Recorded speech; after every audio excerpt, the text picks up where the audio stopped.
جس نے غبارے رخت کو بخشا فروغ وادی سینا، نگاہ عشق مستی میں وہی اول وہی آخر، نگاہ عشق مستی میں وہی اول وہی آخر، وہی قرآن وہی فرقان وہی یاسین وہی طٰہٰ۔ جناب سر تقدیر مانیے نہ پوچھے کہ موضوع ملا تو میرا دل ڈھونڈ اٹھا، میں خطوں کا مرکز بنا، جسم کا رواں زماں تازہ لہو کی طرح تھام لیا۔ مجھے آج سیرت النبی صلی اللہ علیہ وسلم پر کچھ کہنا ہے۔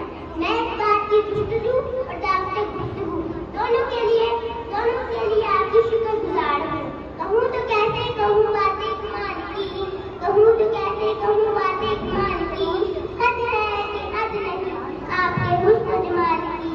جناب سر نبی صلی اللہ علیہ وسلم ایک ایسی ہستی ہے جن کے احسانات گننے لگو تو شمار ہی نہ کر پاؤ۔ کائنات میں کوئی ایسا حصہ نظر نہ آئے گا جس میں نبی صلی اللہ علیہ وسلم کی روشنی نظر لگ رہی ہو۔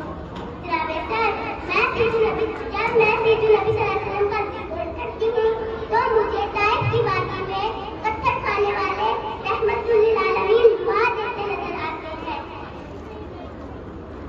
کھا کے جو پتھر بھی امت کو دعا دیتے رہے، کھا کے جو پتھر بھی امت کو دعا دیتے رہے، ایسے موسم کا نا احسان بناؤ لوگوں۔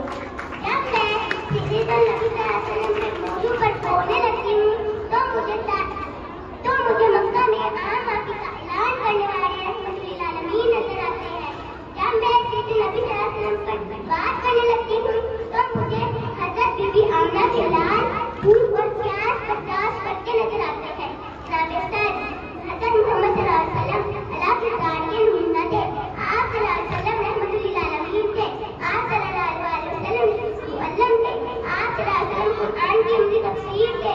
میں اپنی تقریر اس شعر پر ختم کرنا چاہتی ہوں۔ کس شان سے اللہ نے اتارے ہیں محمد، کس شان سے اللہ نے اتارے ہیں محمد، ہر دور کے ہر